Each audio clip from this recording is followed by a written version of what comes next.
안녕하세요. 저는 올해 45세의 평범한 가정주부입니다. 제가 너무 기막힌 일을 당했어요. 제 편이라고 생각했던 남편과 시부모님이 저를 속이고 친정을 파탄으로까지 몰고 갔죠. 시간이 꽤 지났지만 아직도 그때 일을 생각하면 주체할 수 없을 정도로 화가 납니다. 주변 사람들에게는 차마 하지 못할 이야기, 여기서 속 시원하게 이야기하고 싶습니다. 저희 부부는 특별할 것 없는 평범한 부부였습니다. 시댁이 좀 더 잘 살기는 했지만 친정과 시댁 어느 쪽으로도 그다지 기울지 않은 고만고만한 수준이었지요. 시댁은 시부모님이 젊었을 때 투자로 제법 돈을 벌어서 여유가 있는 편이었고, 친정은 대단하지는 않아도 적당한 사업으로 부족할 것 없이 살았어요.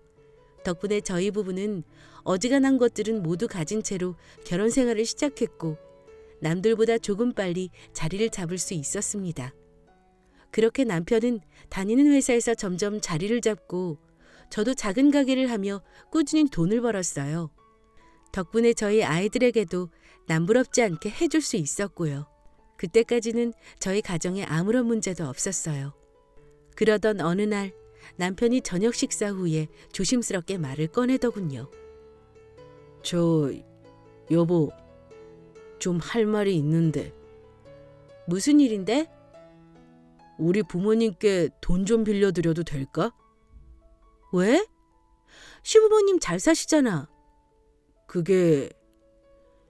별다른 직업 없이 벌어놓은 돈으로 여기저기 투자를 해서 돈을 벌었던 시부모님이 큰 빚을 지게 되신 거지요. 우연히 아는 사람으로부터 극비 정보라며 곧 개발이 예정되어 있다는 지방의 땅을 빚까지 져가며 구입하셨는데 갑작스럽게 개발이 취소되었다더군요. 벼랑간 바뀐 정책이라 언제 다시 개발이 시작될지도 모르는 상황이었고, 도로마저 없는 땅이라 다시 팔 수도 없더군요. 덕분에 땅을 살 때 시부모님이 졌던 빚만 고스란히 남은 상황이었습니다. 그러자 돈 굴리는 것으로 먹고 살았던 시댁의 살림이 갑자기 기울기 시작했죠. 가진 돈 대부분을 땅 사는 데 써버린 데다 빚까지 져버려서 다달이 이자를 내는 것도 버거워졌습니다. 그나마 처음 몇 달은 가진 돈에서 융통해서 이자를 냈지만 그마저도 얼마 못 가 돈이 바닥나 버렸더군요. 원래도 손이 큰 분들이셨는데 결국 사고가 나고 만 거죠. 처음에는 좀 짜증이 나기도 했어요. 남편이나 저나 돈을 벌기는 하지만 누군가에게 돈을 빌려줄 만큼 여유로운 건 아니었거든요. 그래서 혹시나 남편이 기분 나빠할까 봐 두말 없이 돈을 빌려드리고 했습니다. 하지만 시부모님에게 돈을 빌려드리는 건 정말 밑빠진 독에 물 붓기나 마찬가지였어요. 다달이 이자는 계속 나오는데 평생 제대로 된 일이라고는 해보신 적이 없는 두 분이라 달리 돈 나올 구석도 없었거든요. 저희 돈을 빌려서 빚을 갚는데도 두 분은 다른 일을 전혀 안 하시더군요. 그러자 결국 저희가 가진 여윳돈까지 모두 사라지고 말았죠. 시부모님의 행태는 거기서 끝나지 않았습니다. 저희 집에서 더는 돈 나올 구석이 없다는 사실을 알게 된 시어머니가 저 몰래 친정에 찾아가 돈을 빌리셨더라고요. 저희 부모님도 사돈에게 돈을 빌려준다는 사실이 껄끄러우셨지만 그렇다고 제 시댁을 길바닥에 나앉게 할 수는 없어서 어쩔 수 없이 빌려주셨다고 하시더라고요. 어쨌든 시부모님의 살림은 저희 친정에까지 손을 벌려서 우선 급한 문제는 해결한 것 같았습니다. 하지만 그건 정말 잠시뿐이었어요. 두 분은 여전히 아무 일도 하지 않으셨거든요. 저 같으면 사돈에게 손을 벌리고 싶지도 않았겠지만 사정이 어려워 빌렸으면 하루라도 빨리 갚고 싶을 텐데 시부모님은 세어라 내어라 하며 마냥 버티시더군요. 되려 빌린 돈으로 호의호식하며 사시는 모습을 보니 속이 뒤틀리는 것 같았어요. 하지만 어머니 남편의 부모님이고 제가 이래라 저래라 할 일이 아니라고 생각해서 꾹 참았습니다. 하지만 시부모님이 걱정되는 건 저뿐만이 아니었나 보더라고요. 어머니, 정말 계속 이렇게 처갓댁에 빌린 돈 안 갚으실 거예요? 뭐라도 하셔서 갚으셔야죠. 우리 일은 우리가 알아서 할 테니 너는 신경 쓸 것 없다. 이렇게 집에서 있는 돈만 까먹지 마시고 뭐라도 좀 해보세요. 아, 그러고 보니 처가댁에서 하시는 일이 일손이 부족한 것 같던데 거기서 일을 하시던가요? 시댁에 모여 다 같이 식사를 한 뒤 부엌에서 과일을 준비하고 있는데 거실에서 어머님과 남편의 대화가 들리더군요. 그래서 과일을 준비하는 척하며 조용히 귀를 기울였습니다. 그런데 어머님의 대답이 정말 가관이더군요. 너 지금 그걸 말이라고 하는 거니? 우리가 지금 잠시 어렵기는 해도 격떨어지게 어떻게 사돈 밑에서 일을 하라는 거야? 어머니, 여기서 그런 말이 왜 나와요? 장인 장모님 모두 열심히 일하셔서 돈 버시는 분들이세요. 돈 빌릴 때는 아무렇지 않으시더니 이제 와서 그게 무슨 말씀이세요? 하여튼 일 없다. 사돈에게 빌린 돈은 우리가 알아서 갚을 테니 너는 참견하지 마라. 어머님의 말을 듣는 순간 저도 모르게 울컥하더군요. 격이 떨어지다니. 어머님은 지금까지 저희 집을 그렇게 생각하셨더군요. 땀 흘려 번 돈으로 사업을 일군 누구보다 자랑스러운 부모님을 얕잡아 보는 어머님의 말을 들으니 손까지 부들부들 떨렸습니다. 하지만 그래도 시댁에서 시어머니에게 대들 수는 없어서 꾹 참아야만 했습니다. 하지만 몇 번이나 이어진 남편의 설득에도 시부모님은 아무것도 하지 않으시더군요. 여전히 빌린 돈으로 생활하시면서도 아무 일도 하지 않으셨어요. 빚을 갚을 생각 따윈 전혀 없어 보였어요. 빚을 갚아야 할 날이 다가오는데도 시부모님으로부터 아무런 말씀이 없자 저희 부모님도 점점 걱정하기 시작하시더군요. 정말 조심스럽게 시댁 상황이 어떤지 제게 전화로 물으시길래 단호하게 말씀드렸지요. 아빠, 그 돈 받아. 예, 아무리 그래도 내 시댁인데 그렇게 매몰차게 해도 되겠니? 우리는 아직 좀 여유가 있으니 빚 갚는 걸 좀 미뤄드리면. 그거 아빠 엄마 노후 자금이잖아. 그러다가 돈 못 받으면 어쩔 건데. 지금 시부모님이 어쩌고 계신 줄 알아? 빚 갚고 남은 돈 까먹으면서 살고 계신다고. 이러다가 또 돈 빌려달라고 할 판인데 미루긴 뭘 미뤄. 저도 어지간하면 그렇게까지 할 마음은 아니었어요. 그래도 시댁이고 남편의 부모님이시니까요. 하지만 저희 집에 제 친정 돈까지 끌어다 쓰신 분이 그 돈으로 호의호식하면서도 갚을 생각조차 하지 않는 모습이 너무 괘씸했습니다. 제가 워낙 단호하게 이야기하자 아버지도 어쩔 수 없이 시부모님께 돈을 갚아달라고 말씀드렸더군요. 그런데 그게 또 어처구니 없이 일이 흘러가더군요. 남편이 조심스럽게 말씀드렸을 때는 격떨어진다며 말도 못 꺼내게 하셨던 어머님이 빚을 갚아달라는 말에 오히려 먼저 아버지 회사에서 일하겠다고 하셨더라고요. 그마저도 제게는 곱게 보이지 않았습니다. 아마 어머님은 설마 저희 친정에서 돈을 갚으라고 할 줄 모르셨나 보더라고요. 그래서 마냥 있는 돈만 까먹고 있다가 막상 빚을 갚으라는 연락을 받자 당황해서 일을 하겠다고 하신 모양이더군요. 하지만 어찌됐든 빚은 빚이라 시부모님은 저희 부모님과 함께 일을 시작하게 되었습니다. 저희 부모님은 재활용 쓰레기를 모아 처리하는 일을 하셨는데 일이 험하고 고돼서 늘 사람이 필요했었거든요. 일은 힘들지만 따로 기술이 필요한 일은 아니라서 시부모님은 곧바로 일을 시작할 수 있었어요. 다행히 어머님은 별 말씀 없이 묵묵하게 열심히 일을 하셨죠. 하지만 문제는 어머님이었어요. 사돈이라는 관계에 빚까지 있어 대놓고 불평하지는 않으셨지만 자기가 왜 저희 부모님 밑에서 일하며 이런 더러운 돈을 받아야 하냐고 한탄을 하시더군요. 네, 정말 더러운 돈이라는 표현을 쓰셨어요. 쓰레기를 재활용해서 버는 돈이면 더러운 돈인가요? 그 돈 빌려서 호의호식하시던 분이 그러시니 정말 할 말이 없더라고요. 하지만 다행스럽게도 어머님의 불평은 그리 오래가지 않았습니다. 갚아야 할 빚은 많았고 아버님과 남편이 불평하는 어머님을 설득했거든요. 그렇게 시부모님은 점차 일에 적응하기 시작했어요. 그리 많은 월급은 아니었지만 차근차근 빚을 갚아 나가셔서 3년쯤이 지나자 대부분의 빚을 갚을 수 있었어요. 저희 부모님이 이자를 받지 않아 더 빨리 갚은 거지만요. 그렇게 이제 서너 달만 더 일하면 친정에서 빌린 돈을 모두 갚을 정도가 되자 어머님의 불평이 슬슬 다시 시작되더라고요. 아유, 이놈의 쓰레기는 왜 이렇게 많아? 어떤 무식한 자식이 이걸 이렇게 버렸어? 여보, 그냥 좀 조용히 일하면 안 돼? 가뜩이나 냄새도 심한데 어떻게 그렇게 쉬지 않고 불평을 해? 제가 불평을 안 하게 생겼어요. 아무리 돈을 좀 빌렸기로써니 그래도 명색이 사돈인데 사돈한테 어떻게 이런 더러운 일을 시킬 수가 있냔 말이에요. 어쩔 수 없잖아. 사돈께서 하시는 일인데. 아니에요. 이건 우리 집안을 무시한 거나 마찬가지라고요. 일도 일이지만 돈을 빌미로 자기 밑에서 일하게 만든 거잖아요. 네, 정말 자존심이 상해서 원. 어머님은 일이 힘들다 더럽다 불평하시다가 급기야 저희 부모님을 욕하기 시작하셨던 모양이에요. 그래도 아버님은 몇 달만 더 일하면 끝이라고 어머님을 달래셨지만 어머님이 말도 안 되는 소리를 하도 계속하시니 나중에는 제 친정 부모님이 정말 자신들을 무시하는 것 아닌가 하는 생각을 하시는 것 같더군요. 저는 절대로 아니라고 말씀드렸지만 남편까지 은근히 그런 소리를 할 때는 정말 대꾸할 말조차 생각나지 않더라고요. 여보, 내가 이해는 하는데 아무리 그래도 장인 장모님 너무하시는 거 아니야? 너무하다니 뭐가?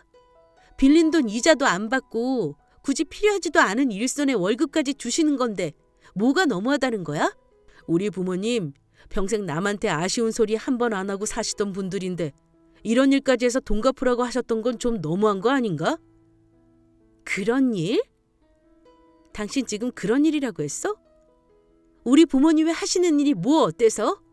나 여태까지 그 돈으로 자랐고 우리 집에 있는 혼수 다 그 돈으로 한 거야. 시부모님이 빌려가신 돈도 다 그렇게 번 돈이라고. 누가 뭐래? 왜 말꼬리를 자꾸 늘어져? 난 그냥 당신 부모님이 너무 악착같이 돈을 받으려고 하시는 게 정없어 보여서 하는 소린데. 빌려갔으면 갚는 게 당연하지. 그리고 말이 나와서 말인데 우리 돈 가져가신 건 대체 언제 갚으시는 건데? 여기서 왜 또 그 얘기가 나와? 당신 우리 부모님 사정 몰라서 그래? 우리야 그 돈 당장 필요한 거 아니니까 좀 기다려도 되잖아. 당신까지 이렇게 나와야겠어?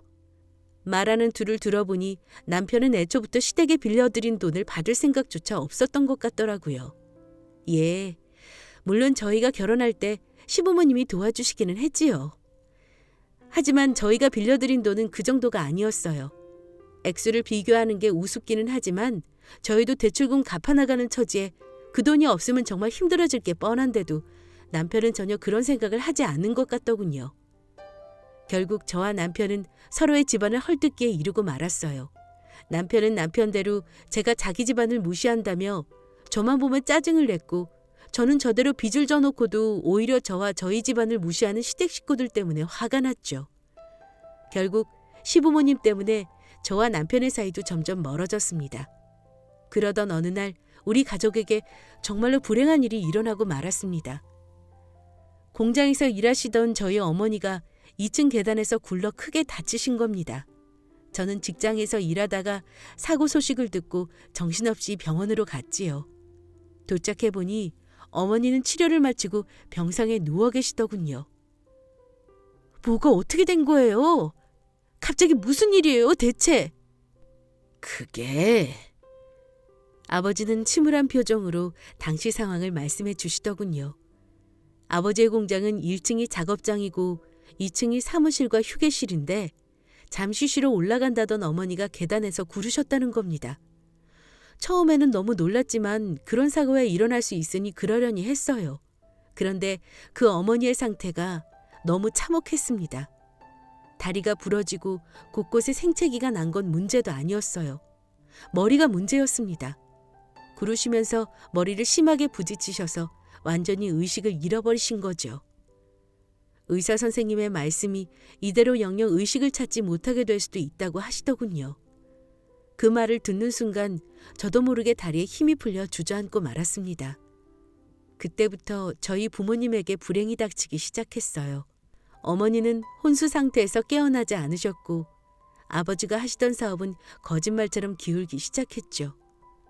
오랫동안 하시던 일이라 어떻게든 부도는 막아보려 애쓰셨지만 결국 공장을 넘길 수밖에 없게 되었습니다. 그나마 빚이 없는 게 다행이라면 다행이었지만 끊임없이 어머니에게 들어가는 병원비를 감당하는 것은 쉽지 않았지요. 반면 시댁은 갑자기 일이 술술 풀려나가기 시작하더군요. 있는 돈 없는 돈 끌어모아 샀던 땅이 다시 개발되기 시작하면서 땅값이 폭등했고 무려 5배의 이익을 보고 땅을 팔아 큰 돈을 벌더군요. 그제야 우리에게 빌린 돈을 갚더군요. 빌려간 지 5년이 넘은 돈을 갚으면서 무슨 선심이라도 쓰듯 이자 조금 붙여서 갚는 꼴이 정말 안이 꼽더군요. 하지만 그런 시부모님을 탓하기엔 제가 너무 정신이 없었어요. 낮에는 직장에서 일하고 밤에는 어머니의 간호를 해야 했거든요. 아버지가 어머니의 병원비라도 버시겠다며 밤마다 대리운전을 나가셨기 때문이죠. 그렇게 몇 달쯤 지내자 보다 못한 시아버님이 나서시더군요. 이 아가, 그러지 말고 이제 사돈간병은 내가 하마. 네? 아버님이요? 그래. 일도 다니는 애가 밤에 간병까지 하느라 정신없잖니. 애들도 키워야 하고 말이야. 어차피 나야 딱히 하는 일도 없으니 내가 대신 지키고 있으마. 아버님의 그 말씀이 너무 고마웠어요. 어머님은 이상한 자존심을 세우며 저희 집을 얕잡아 보셨지만 아버님은 그러시지 않았는데 이렇게 어려울 때 도움을 주시겠다는 말에 눈물이 다 나더군요. 너뿐만이 아니고 너희 아버님께 은혜도 갚아야 해서 그러니 너무 마음 쓰지 마라. 우리가 어려울 때 도와주신 분은 그분들 뿐인데 이렇게라도 은혜를 갚아야지. 아버님은 그날부터 매일 밤마다 저희 어머니의 간병을 맡아주셨어요. 그리고 며칠 후 정말 기적처럼 어머니가 의식을 찾으셨어요. 우리 가족은 이제 힘든 시기는 다 지났다며 좋아했죠. 하지만 그게 아니었어요. 어머니는 의식을 찾긴 했지만 뇌의 손상이 심해 고작 60대의 나이에 치매에 걸리고 말았어요. 어머니는 치매가 워낙 심해 제정신인 시간이 거의 없었어요. 사람도 알아보지 못하시고 이상한 행동을 반복하셨죠. 혼수 상태에서 깨어나신 덕에 더 이상 병원에 있을 필요는 없게 됐지만 치매 때문에 요양병원에 입원하셔야만 했어요. 그래도 시아버님은 종종 저희 어머니를 찾아가셔서 간병해 주시더군요. 아직 은혜를 갚으려면 멀었다고 하시면서요. 그러던 어느 날이었어요. 어머니가 다치셨다는 요양병원에 연락을 받고 식구들 모두 병원으로 달려갔어요. 마침 그날은 아버님이 어머님을 만나러 가신 날이라 시어머님도 함께 병원으로 갔죠. 그런데 진정제를 맞고 누워있는 어머님의 몸 상태가 말이 아니었어요. 누군가에게 맞은 것처럼 온몸이 멍이 들고 곳곳이 까져서 붕대로 칭칭 감겨 있었어요. 그 순간 우리 모두 아버님을 의심했습니다. 그럴 수밖에 없는 게 어머니는 중증 치매로 거의 방에만 계셨거든요. 찾아간 사람이라고는 아버님밖에 없으니 아버님이 그러셨을 거라고 생각할 수밖에 없었거든요. 하지만 아버님은 강하게 부인하시더군요. 어머니가 잠드시길래 잠시 숨을 돌릴 겸 담배를 태우러 가셨던 사이에 이렇게 된 거라고요. 하지만 전 그런 아버님을 보며 참아왔던 분노가 폭발하고 말았습니다. 어떻게 이러실 수가 있냐고. 그래도 은인이라고 하셨으면서 정신도 없는 분을 이렇게 때리실 수가 있냐고 소리쳤어요. 옆에 있던 아버지도 차마 소리를 지르지는 않으셨지만 마찬가지로 아버님을 몰아세우셨죠. 그러자 궁지에 몰린 아버님의 입에서 튀어나온 말이 우리 가족을 완전한 파탄으로 이끌었습니다. 난 정말 아니라고. 이봐 당신. 그때 알싸돈을 밀지만 않았어도 일이 이렇게 되진 않았잖아. 오히려 난 당신 죄를 대신 갖고 있었던 거라고. 뭐라고 말 좀 해보라니까. 알고 보니 시어머니가 안이 꽂게 군다는 이유로 저희 엄마를 계단에서 밀었던 거였어요. 아버님이 그렇게 저희 어머니를 챙기셨던 건 죄책감 때문이었고요. 혹시나 싶어서 남편을 쳐다봤더니 세상에 남편도 이미 알고 있었던 눈치더군요. 그 순간 어마어마한 배신감이 찾아왔습니다. 끝끝내 저희 집안을 무시하다가 제 분에 못 이겨 어머니를 계단으로 밀어버린 시어머니. 그 사실을 알고 있었으면서도 아무 말도 하지 않았던 시아버지와 남편. 그들은 악마였고 쓰레기였어요. 어머니의 몸에 생긴 상처들은 CCTV를 확인해 보니 시아버님이 자리를 비운 사이 어머니가 몸부림을 치시다 자해한 거더군요. 그래서 그 일은 그렇게 넘어갔지만 시어머니의 일은 그냥 넘어갈 수 없었지요. 저와 아버지는 곧바로 시어머니를 경찰에 고발했고 어머니는 살인미수 혐의로 체포되었습니다. 남편과도 이혼 소송에 들어갔어요. 부부 사이의 믿음을 배신하고 살인자 어머니 편을 들어버린 남편과는 단 하루도 같이 살기 싫었으니까요. 남편은 구차하게도 끝내 매달리더군요. 저였으면 어머니를 고발할 수 있었겠냐면서 말이지요. 그래서 제가 대답했죠. 이미 너희 어머니는 우리 아버지의 어머니를 천하게 생각했다. 다 그래서 생긴 일이다. 그걸 다 알면서도 너는 아무것도 안 했지 않느냐. 그래서 이혼하는 거다라고요. 어떻게 가장 어려울 때 도와준 우리 부모님에게 그런 짓을 할 수 있냐며 울분을 토하니 그제서야 남편도 포기하더군요. 시어머니에 대한 법적 조치와 남편과의 이혼 소송은 무려 1년이나 걸렸어요. 시어머니는 죄질도 나쁜 데다 반성의 기미도 없다는 이유로 10년형을 선고받았고 저희 어머니를 다치게 한 데에 대한 피해 보상과 함께 앞으로 저희 어머니에 들어갈 치료 비용 모두를 지급하라는 판결이 내려졌죠. 남편과의 이혼 소송에서는 모든 잘못이 남편에게 있다고 판결되어 재산 분할과 함께 약간의 위자료까지 받을 수 있었지요. 아이들도 제가 데려왔습니다. 그렇게 모든 일이 마무리되었습니다. 하지만 저와 아버지에게 남은 것은 중증 치매에 걸린 어머니와 마음의 상처뿐이었어요. 그나마 이제는 시댁에서 받은 보상으로 병원비 걱정은 하지 않게 되었지만 문병을 가도 아버지와 저를 알아보지 못하시는 어머니의 모습을 보면 가슴이 찢어지는 것 같아요. 다른 병이라면 다시 나아질 작은 가능성이라도 있겠지만 치매는 앞으로 나빠질 일만 남아있다는 사실에 더 목이 메입니다. 정말 어디 하소연할 것도 없고 이 사연을 듣고 계신 여러분께서 응원해 주신다면 큰 힘이 될 것 같습니다. 긴 사연 들어주셔서 정말 감사합니다.